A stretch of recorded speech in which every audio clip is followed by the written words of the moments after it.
I'm Alison Lux, curator of early European sculpture here at the gallery, and we're happy to welcome you to the first comprehensive exhibition of Della Robbia glazed terracotta sculpture in the United States. I'd like to begin by thanking the sponsors who helped make this show possible and to whom we're very grateful, but I'd also like to acknowledge some others who helped to make it possible. Our designers, registrars, conservators, and especially the heroic art handlers who have raised tons of terracotta into the air, and the mount makers who work to make sure it will stay up there.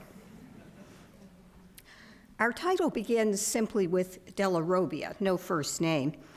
A friend from a different field asked, so what did Della Robbia do? The question is, what did they do? The Della Robbia were a family of artists who created a new form of sculpture in glazed terracotta. They practiced it for 3 generations and made it one of the most characteristic creations of their native city, Florence. They had the rare combination of talents to succeed as inventors, entrepreneurs, and above all, artists. The exhibition also includes works by another family, the Buglioni, who learned some of the Della Robbia technical secrets, whether by stealth or training, and became their competitors. Where the Della Robbia name is known in this country, their sculpture often has the reputation of comfortable, popular, decorative art. As one friend put it, the blue and white stuff. And you've probably seen holiday decorations made of greenery and fruit, known as Della Robbia wreaths. Handmade versions have been sold since 1923 by Boys Republic, an organization that provides education and vocational training for at-risk youth. While the perception, blue and white, colorful botanical ornament, is not wrong, it's not the whole story. In their own time, the Della Robbia's brightly colored clay sculpture stood out as cutting-edge innovation. The architect and art theorist Leon Battista Alberti, whose self-portrait is here in the gallery, returned to Florence from exile in 1434 and discovered a city with an art scene that filled him with excitement. He named a few contemporaries who he thought measured up to the great artists of antiquity. And they were Filippo Brunelleschi, the architect of the cathedral, the sculptor Donatello, the painter Masaccio, whose frescoes are in the Brancacci Chapel in Santa Maria del Carmine, Lorenzo Ghiberti, the maker of the Gates of Paradise, and Luca della Robbia. Alberti wrote that, though, in 1436, even before Luca had developed his great invention, glazed terracotta sculpture, which inspired this exhibition. The idea for a Della Robbia exhibition came from a brilliant curator of European sculpture at the Museum of Fine Arts in Boston, Marietta Cambareri. Studying the fine examples of Della Robbia glazed terracotta sculpture in the Museum of Fine Arts, she realized that Boston collectors had played a key role in bringing Della Robbia sculptures to America and presenting them to an American public. One of the founders of the Boston Museum, Charles Callahan Perkins, was the author of a book on Tuscan sculpture in 1864, one of whose heroes was Luca della Robbia, and Perkins gave 3 Della Robbia sculptures to the Museum of Fine Arts when it opened in 1876, some of the earliest ones to reach the United States. Actually, his are not even in the show. This one he gave, but that's back in Boston. These 3 are in the show, and we'll come back to them. Another American scholar, Alan Marcon, wrote a 7-volume study of the Della Robbia, which is still fundamental today. So Dr. Cambareri thought of organizing an exhibition of Della Robbia sculpture in America. And she set out to select the best examples available among the dozens in public and private collections in this country. At the National Gallery, we were excited about collaborating on this first American exhibition of Della Robbia glazed terracotta sculpture. 3 of our founding donors, Andrew Mellon, Samuel H. Kress, and the Widener family, had contributed examples, and you'll see 5 of those in the exhibition. They include one relief with a particularly illustrious provenance, an adoration that belonged to the celebrated English writer, art critic, and artist John Ruskin, who had it sent to him from Florence in 1880 and displayed it in his study as one of the most precious things I have. For connoisseurs like Ruskin and for American collectors, to own a Della Robbia was to own a little of Renaissance Florence, with its great traditions of art and craftsmanship. So it was important to include a few choice works from Italy to give an idea of what travelers from other countries would have seen that inspired them to bring Della Robbia works home. Dr. Cambareri secured some loans that border on the miraculous, especially the Visitation by Luca, from a church in Pistoia, about half an hour from Florence, which had never left Italy before it went to Boston last summer. We'll come back to that too. But we're especially grateful to the town of Pistoia because in 2017, they are the cultural capital of Italy, and they still let the Visitation come not only to Boston, but also to the National Gallery, one of their greatest treasures. It's going to go home in triumph in the summer. So we'll look now at the Della Robbia family members in the exhibition and consider what each generation brought to the art form invented by the founding father, Luca. We'll see the kinds of sculpture they made, how it fit the needs of their audience, how they went about making it, and turning its production into an international business. The Della Robbia developed their sculpture in a time and place, 15th century Florence, where the objects that we now set apart in museums as works of art were perceived not just as a luxury or an investment or even a vehicle of self-expression for the artists. In 15th century Italy, painting and sculpture were in demand to serve widespread social needs, and they were something that people almost took for granted and lived with from day to day. In their homes, people placed images of the Madonna and Child as a focus for prayer and a comforting source of divine protection. They might also acquire busts of holy figures as protectors of the family, such as the city patron, St. John the Baptist, or the Christ child as a good example for their children. In the case of this bust of a little boy, we're not actually sure if he's a Christ child or a portrait bust. There may have been an interest in portraits of children as well. In the churches, or something else for the homes, they might have statuettes that represented civic values. Judith was a particular heroine to the Florentines because she conquered a much stronger tyrant. Images of abundance might be in people's homes to celebrate prosperity and fertility. And small images of the Christ child and John the Baptist, again, were there for children's education. So people lived with these things that had meaning for them, not simply as decorations. In the churches, there was a need for large-scale images, not just paintings, but reliefs and statues, to stand above the altars where Mass was said, to remind people of the essential tenets of the faith, to tell the sacred stories, and to present holy exemplars and intercessors, the saints. Set into the wall of a church, there might be a tabernacle to create an honorable place to preserve and shelter the sacrament, which was so essential to the Mass. And elsewhere in churches, relief images of symbolic figures such as virtues might become sculptural decoration that could be built into the walls and ceilings, the smooth surfaces of what was then modern architecture in Renaissance chapels. And outdoors, on the walls of buildings that housed civic and religious corporations, works of sculpture could proclaim the identity of the patrons who supported a building through coats of arms, or announce the building's purpose as they brightened the streets of the city. Florence was a city that took pride in invention, in taking familiar crafts and changing them into something new and even more desirable. Florentines bought both raw wool and finished cloth from Northern Europe and refined it into luxury textiles. Luca della Robbia came from a family whose traditional profession was in textile work, which is perhaps hinted at in this child's carefully tailored clothes and in the print patterns stenciled in the background in paint on the fired terracotta of this work.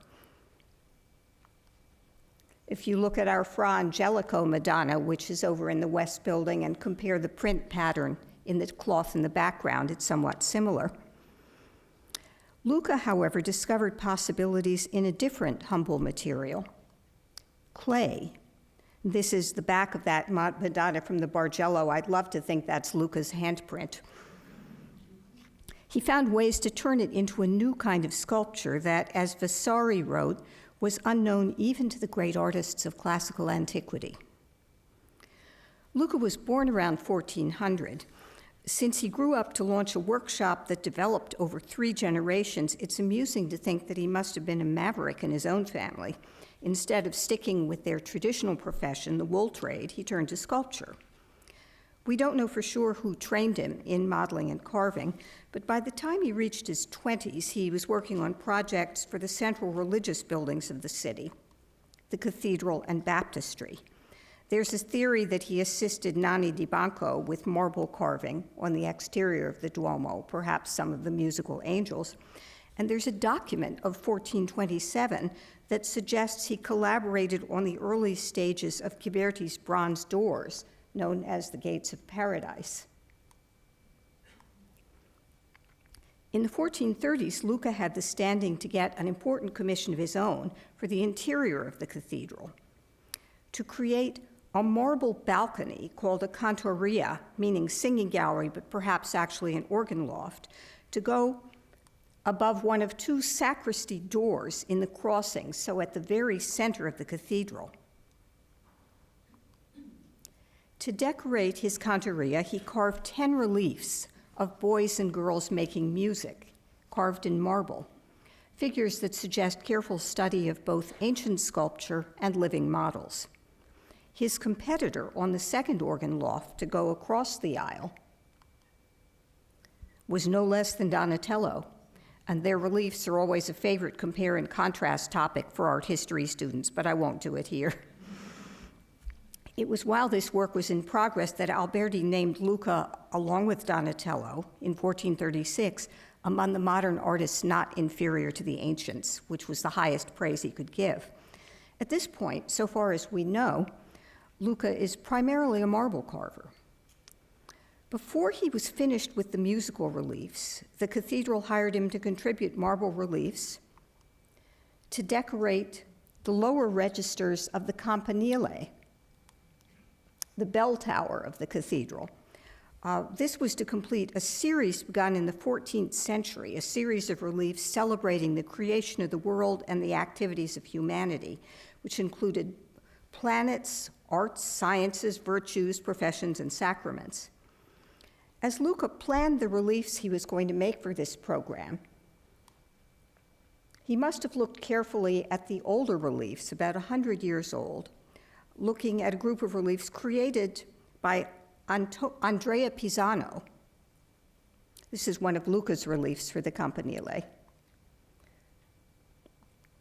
But he must have paid a lot of attention to these reliefs by Andrea Pisano of around 1340, with marble figures against backgrounds of blue glazed terracotta baked clay.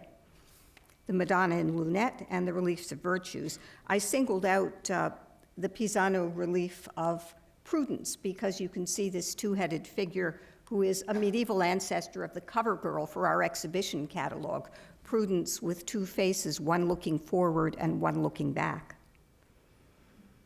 Luca must have been impressed by those 100-year-old reliefs with white figures standing out against blue-glazed grounds. In 1441, soon after the Campanile assignment, we find his first documented work using glazed terracotta, both for background and for ornament. This was a tabernacle for the Church of Santa Maria Nuova, not far from the Duomo. It's now been moved to the church at Peretola near Florence. a wall-mounted structure to shelter the bread for the sacrament.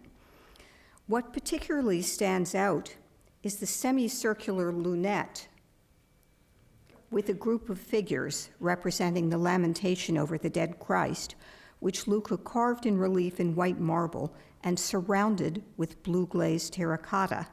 And above it, also in terracotta, he placed a jewel-like garland of cherubs, also with garlands of flowers, and painted tiles, because Luca was a good painter with his glazes as well.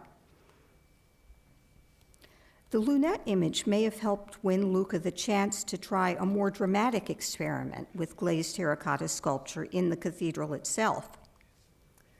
The Cathedral Board of Works wasn't done with those sacristy doors. They wanted to place multi-figured images of the resurrection and the ascension of Christ, one on each side of the crossing, above the sacristy doors. That presented a difficult artistic problem because those images would have to be set under the organ lofts on which Luca and Donatello had just worked, and so they would be overshadowed. So the question was, what could they put there that people in the nave would be able to see and read? Painting would fade, marble or bronze would blur. There was such a thing as painted terracotta sculpture, but that too would have been submerged in shadows under those projecting balconies. But Luca della Robbia had a solution. Gleaming white glazed terracotta figures against deep blue shining out through the darkness. The Cathedral Operae, the managers, were so pleased with his resurrection that they hired him to make the Ascension to go above the other door, this time with a stipulation in the contract that the hills and trees, which are here white, should be rendered in their own colors. Thus, the Ascension relief has green and brown landscape elements. These sharp, clear images fitted to the architectural surfaces, to the arch surfaces above the doors, must have pleased Brunelleschi, the architect of the cathedral. Luca had developed an art form that provides clearly readable images that can fuse with architecture and accentuate its forms and proportions without obstructing the space. Luca went on to provide terracotta reliefs of the apostles in white relief against blue for the walls of Brunelleschi's Pazzi Chapel at the Church of Santa Croce. Luca's work began there in 1445, just a year before Brunelleschi's death, but surely there must have been collaborative planning on this. We don't know when Luca first began to experiment with glazed terracotta. It must have taken a while to perfect his method. He chose a light-colored, high-calcium clay, they call it a Marly clay, that seems to have come from the bed of the Arno River. The Della Robbia owned land along the Arno outside the city. Preparing the clay was a demanding job. As Abigail Heiken discusses vividly in the exhibition catalog, the clay had to be cleaned, repeatedly mixed with water and drained in sieves, then dried, ground, pounded, and mixed with soft river sand. While the prepared clay was wet, it could be formed either by hand modeling or by pressing into molds, or a combination of both processes, since a molded image before it dried could be worked in detail by hand and with tools. After that, it would be fired to harden the image, which could then be covered with glazes and fired again to create brilliantly colored, shining surfaces. The techniques Luca studied to invent this method must have included glazed pottery and tiles, but perhaps also the shining enameled sculpture on precious religious metalwork. We have a wonderful example in our own collection, whose principal color in many cases was gleaming white. The terms glazed and enameled are both used to describe works commissioned from the Della Robbia. Sometimes both terms are used in the same contract. Luca developed a formula for his glazes, for glazes that bind well with that particular light-colored clay during firing. The glaze and the clay expand and contract at related rates to prevent cracking and detachment and to make the bond between them strong and lasting. In later Della Robbia works, the pale clay was sometimes supplemented with areas of more ordinary red clay, but often with the lighter clay closer to the glaze. For the glazes, the main ingredients are silicon, the material of sand and glass, and oxides of lead and tin, both in higher percentages than would be used for Maiolica pottery. Della Robbia work really isn't just pottery. To simplify, the tin oxide gives whiteness and opacity, and the lead makes it shine. Luca found a ratio of tin and lead oxides to make surfaces with the glassy hardness of that goldsmith ornament, enamel. The main areas of glaze would go on in a single thick layer, which would be fired into a hard, bright, opaque, shining surface that often has a dimpled texture, which Abby compares to clotted cream. If you look closely, you'll see that it's not just smooth. There's a lovely, lively, vibrating, dimpled look to it. The materials are knowable, but the secret is no single formula. It lies in the interaction of several processes, of the combining of relative amounts of materials and the special relationship of Luca's glazes to the carefully selected and prepared clay. Adding metal compounds allowed a limited but harmonious palette: cobalt for blue, copper for green, lead and for green, antimony for yellow, manganese for purple, and iron for brown.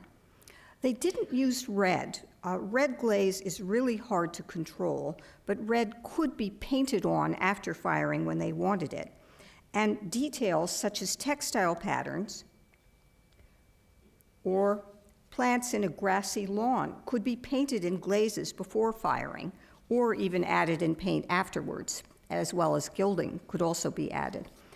And those glaze colors stay as fresh and bright as the day they came from the kiln. Vasari, the 16th century art historian, wrote a life of Luca that perhaps hurt Luca's reputation by providing some fairly mundane reasons why the artist took up glazed terracotta. Vasari says, he felt himself drawn by nature to new things and by necessity to an exercise both less fatiguing and more profitable. But glazed terracotta actually calls for a lot of work and a lot of risk, and it has its own virtues that marble and bronze can't claim. A shining, clear luminosity, color if the patron chooses, visibility and legibility across dark and distance. And it endures, almost everlasting, Vasari says. He calls it this beautiful invention, so lovely and so useful, above all for places where there is water and where, because of damp and other reasons, there is no scope for paintings. When you walk through Florence, you see it set into walls outdoors, still blooming after 500 years. Luca soon realized that glazed terracotta could be used not only for relief sculpture on walls, but for statues in the round, and that he could do things with it that were not easily done in marble. For instance, make connected, interacting figures. And so we have his Visitation, a pair of conjoined statues in the round, which was made for a confraternity, a society of lay people associated with the church who meet for prayer and charitable activity in the nearby town of Pistoia. You see it here in its modern location above an altar in the church there of San Giovanni for Civitas. Its original location and placement is unknown, but it might have been something like this.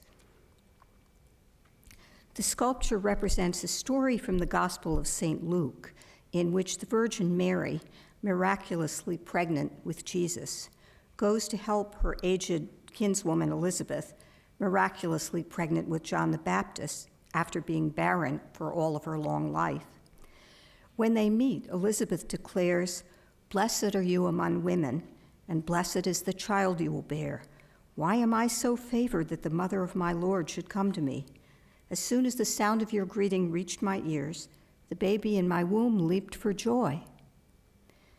And Luca imagines Elizabeth falling to her knees before the younger woman in her excitement as they gaze at each other intensely with such understanding of what's happening and such affection for each other. The psychological connection is intensified by the way this sculpture is constructed. in 4 sections that fit together,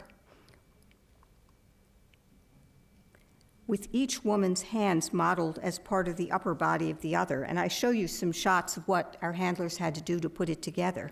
The first 2 pieces, the upper half of Elizabeth, and you see that Mary's hand is part of the upper half of Elizabeth. And then finally, the whole group.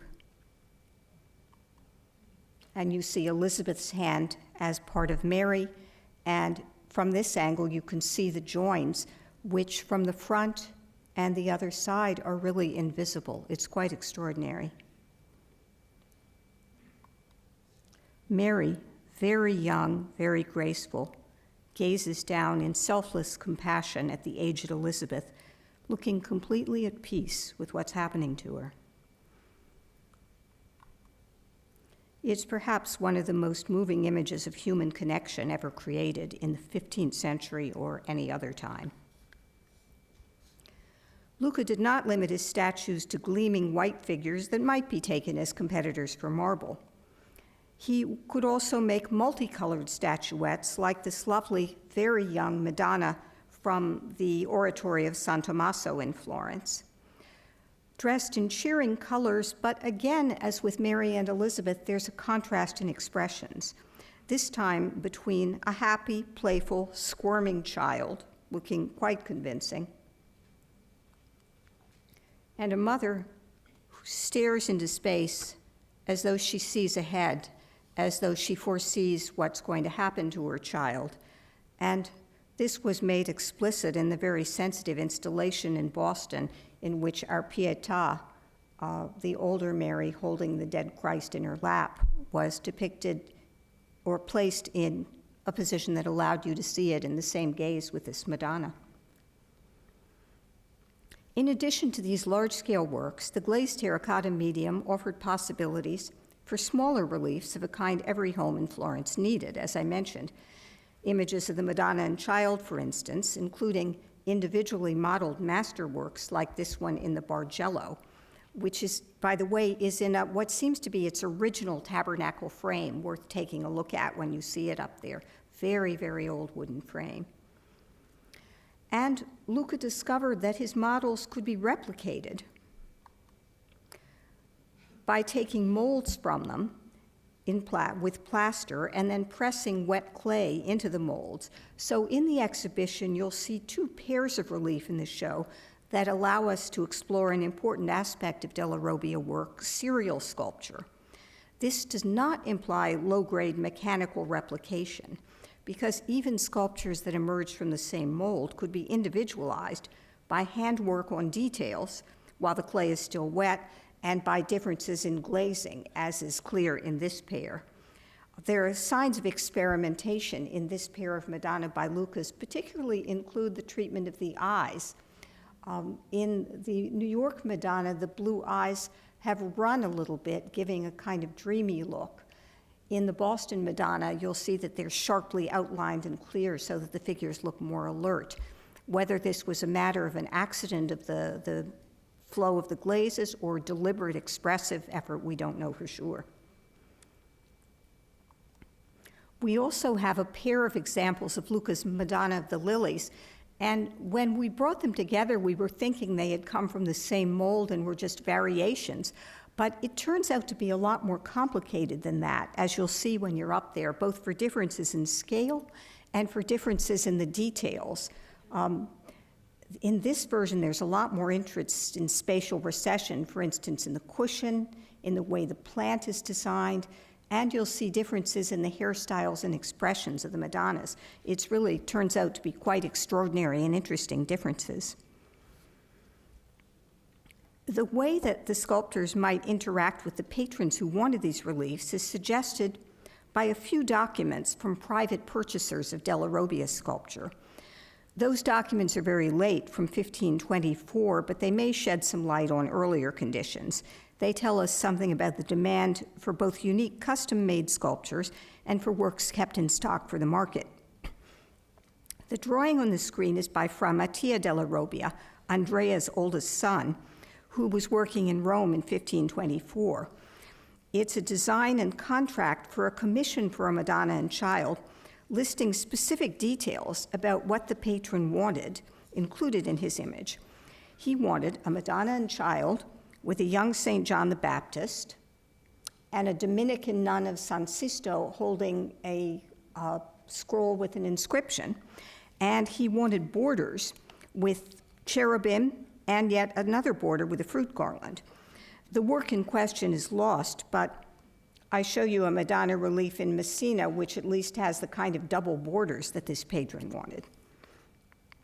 The contract stipulated that Mattia's work had to be better in appearance than the design, and Mattia was to present the modeled clay in 2 weeks and the final glazed version a month and a half after that, which is interesting because it suggests that the glazing took longer.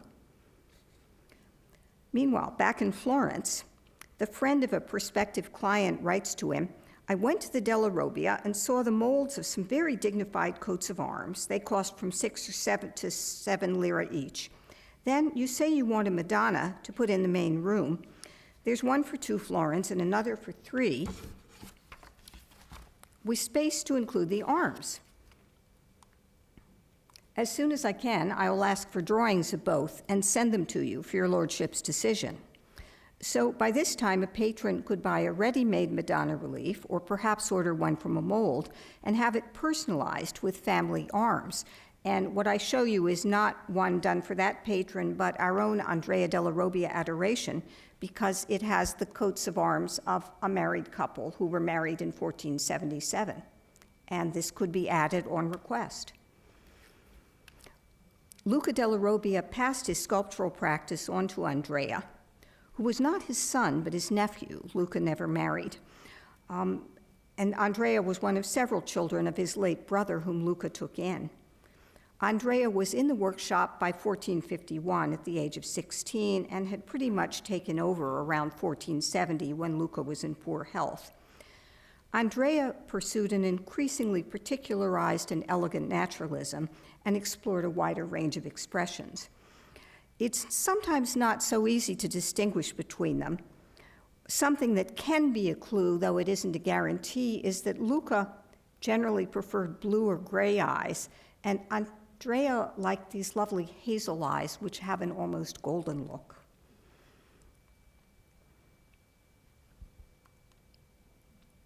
And the kind of naturalism Andrea pursued is evident in the eyelashes he glazed on the child in our Madonna relief. This lovely round Madonna relief belongs to us, and I'm so happy it's one of our best Della Robbias, and it's ours. This example from the Toledo Museum is fascinating because it's been attributed to both Luca and Andrea, and it's really hard to be sure which one it is.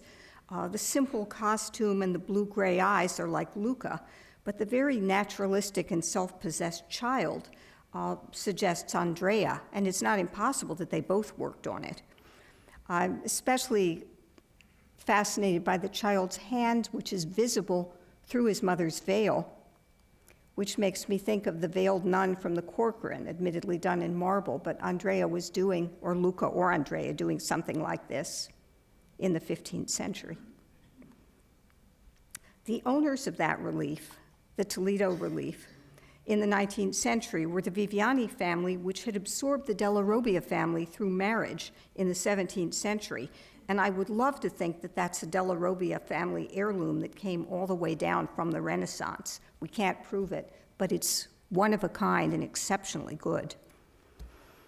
The animated child in this relief reminds us that Andrea is best known for a series of roundels of swaddled babies that were made to decorate the long portico, the loggia, of the Ospedale degli Innocenti, the foundling home in Florence. So another instance of outdoor sculpture that fit into the architecture of Brunelleschi, even though it was put there long after his death. These reliefs are from 1487. And they seem very well to suit the Brunelleschi building and to bring it to life while telling its purpose. The strongly individualized children, swaddled children, have not just differently colored blankets, but different personalities. Andrea had 12 children, so he had plenty of opportunity to study children, and it shows here. 5 of them joined the profession, by the way, 5 that we know of. They became sculptors. The Innocenti children were recently taken down for conservation, and if you go to Florence, you'll see them newly cleaned, and you'll be able to see 2 of them cleaned close up in the Museum of the Innocenti. Question of whether those will go back up or stay down there where people can look at them. Haven't seen them yet, I'm very excited to. These reliefs, of course, don't travel, but in the exhibition, we can compare the cherub heads from a private collection, probably from an altarpiece frame by Andrea, and also the marvelously individual bust of a little boy who, even if he was made as a Christ child, must have been made by studying a living model, a child known to the sculptor. Andrea did a lot of portraits or portrait-like heads, which are quite wonderful in the show, both ideally beautiful, but with distinctive and some with distinctive personalities. I love this aged saint from the Nelson Atkins Museum. He looks like somebody who, as I say to people, he'd give you a very tough time, but has a heart of gold. Andrea, besides, enriched the sculpture of the botanical surrounds that Luca began and that most people who've heard of the Della Robbia identify with them, as you see in these 2. Andrea was a practical entrepreneur who developed Luca's production of sculpture in sections, which made it possible to ship Della Robbia works all over Italy and beyond and install them in situ to meet the demand that had grown up. In the wonderful relief of Prudence from the Metropolitan, the conservators who prepared it for the show discovered numbers engraved in the clay before firing, which seemed to be guides to the installers on the order in which to put the border together. And when they discovered these, they changed the order so that if you take your exhibition catalog up into the exhibition and look at Prudence, you'll see that the sections of fruit are in a different order than they are in the catalog. The photograph is pre-conservation. For Luca and Andrea, making sacred images was a business, but not just a business. They were both devout Catholic believers. Luca owned books that included Dante's Vita Nuova and medieval devotional poems. Andrea's work was apparently touched by his close contact with the 2 great preaching orders, the Franciscans and the Dominicans.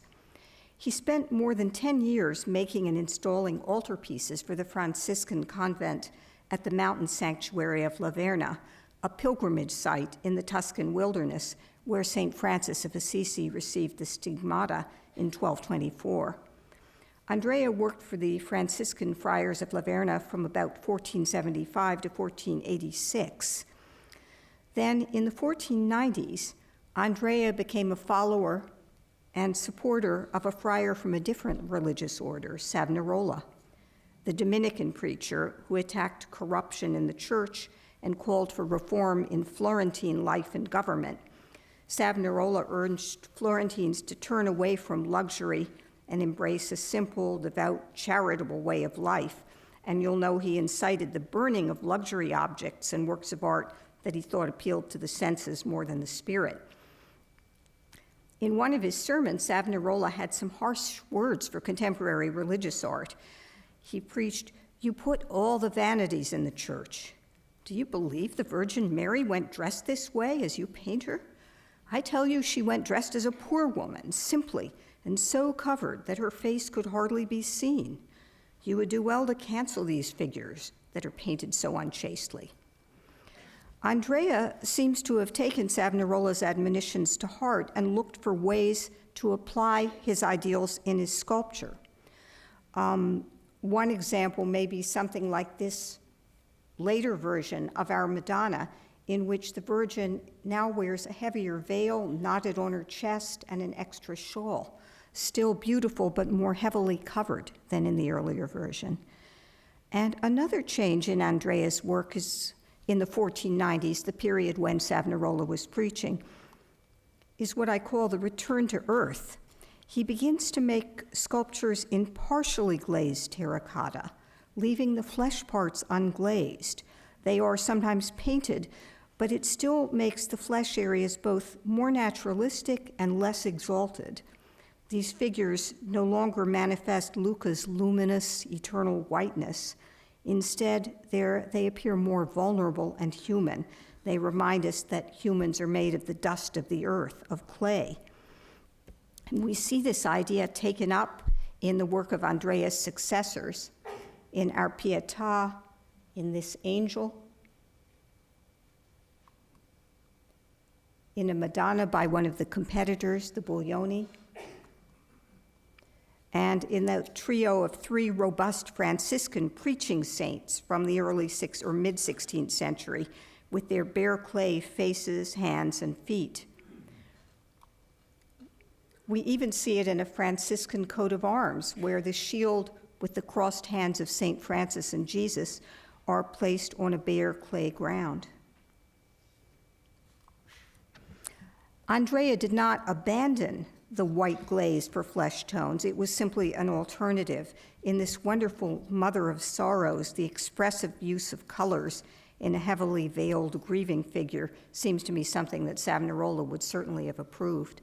I love the colors of this because the blues are so sorrowful, and so is the dark red dress, and yet the green lining seems to give a note of hope that you don't see in the facial expression. The later Della Robbia also made secular sculpture. As demand for their work spread beyond Florence, Andrea's sons carried the family invention to other countries, especially to France. Andrea's son Girolamo went to work for King Francis I, who prized Italian artists, including Leonardo da Vinci. In the 1520s, Francis began building a palace near Paris and hired Girolamo to decorate the outer walls with roundels of ancient rulers. The palace was destroyed during the Revolution, but we have a number of Girolamo's portrait heads from the palace of a courtier of Francis.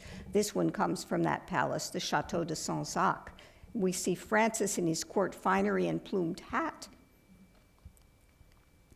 and a group of other heads that may be ideal or portraits that seem to come from that same program of Francis's courtier, the Château de Sansac, in 1529.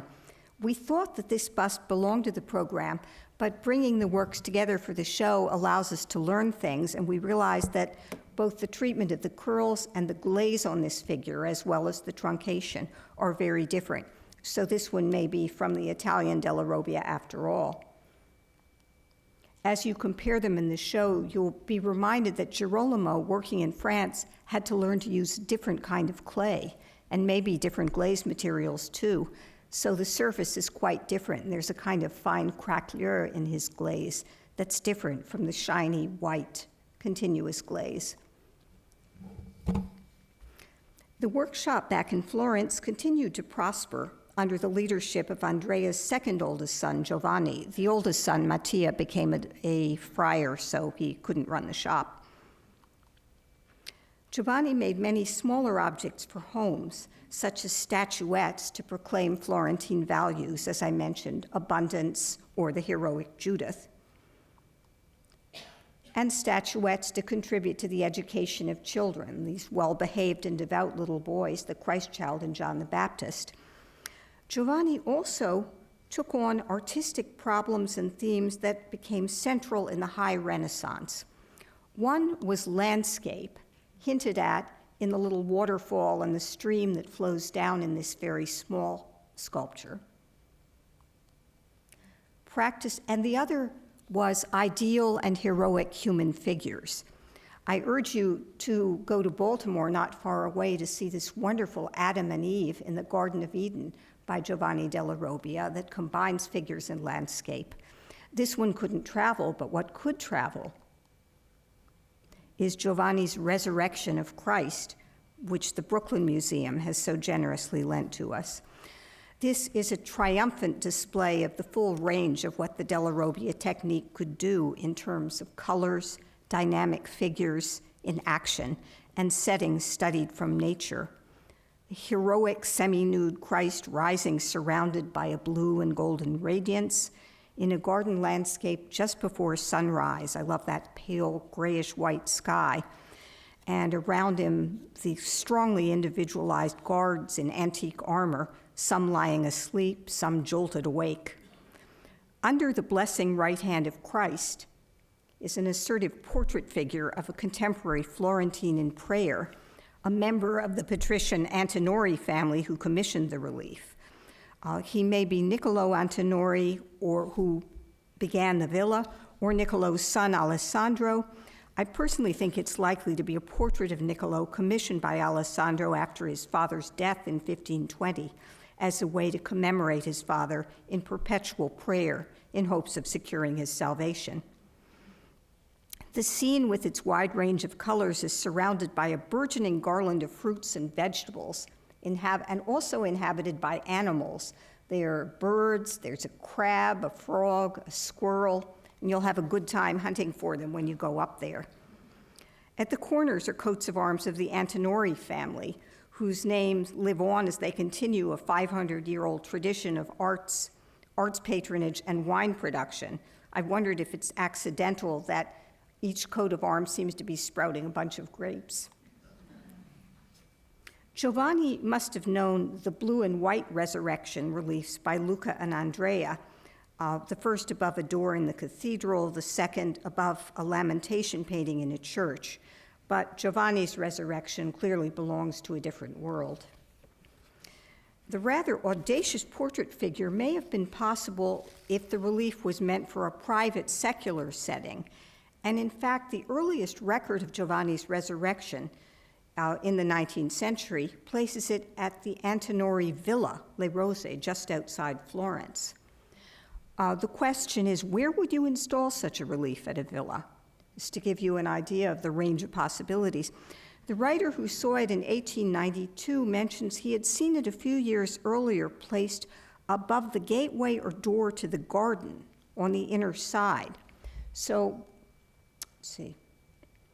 One possibility is this place under the portico. The Brooklyn conservators took this picture where this upper section is modern, and you can see brackets which would have allowed it to be placed under the arched setting of the portico. So perhaps that's the original location. We don't know for sure. But the emphasis on plants and landscape certainly make placement near a garden convincing. And we've tried to honor that by installing it above the entrance to the West Garden Court. To do it, we had to do some experimentation on the appropriate height. And since the resurrection weighs over 1,000 pounds, we used a cardboard maquette to figure out exactly how high it ought to go. The Antinori, whose Renaissance ancestors commissioned the resurrection, are major supporters of the exhibition. It's wonderful to have a descendant of someone represented in the work of art as actually one of the supporters. And in fact, who are the Brooklyn conservators at work, the exhibition became the catalyst for conservation work on some of the key sculptures in both Italy and America. The San Tommaso Madonna, conserved thanks to the Friends of Florence. The Visitation, which you see before and after. And the Prudence in the Metropolitan. As I mentioned, the order of the border pieces has been changed, so the show has contributed to understanding of how these artists worked. In their own time, the Della Robbia won admiration even from Leonardo da Vinci. He praised their ability to make colors eternal, perhaps envious because so many of his paintings with experimental techniques began to deteriorate early, but this comparison suggests that he also admired Luca as an artist.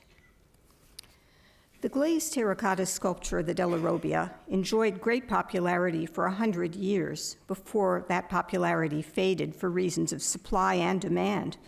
The ability to do this kind of work really well was lost, and the growing conception of art as an expression of genius encouraged patrons of sculpture to prefer nobler materials like marble and bronze. But the results of the Della Robbia's prolific century can still be seen throughout the world today.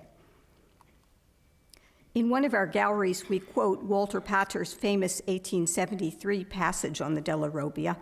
I suppose nothing brings the real air of a Tuscan town so vividly to mind as those pieces of pale blue and white earthenware, like fragments of the milky sky itself, fallen into the cool streets and breaking into the darkened churches. He goes on, and no work is less imitable. Like Tuscan wine, it loses its savor when moved from its birthplace, from the crumbling walls where it was first placed. We beg to differ. Both good Tuscan wine and the Della Robbia sculptures can keep the savor of Tuscany and bring it to us here in the New World. The appeal of Luca, the founding father, was equally well summarized by the great art historian John Pope Hennessy. Luca, Sir John noted, was the most popular sculptor of the 15th century. He coined a language more universal than that of Donatello, and his sculptures are accepted for the human consolation or the acute aesthetic pleasure that they offer by a vast public to which Renaissance art is all but a closed book. We hope that even if the Della Robbia are already familiar to you, this exhibition will open the book. Thank you.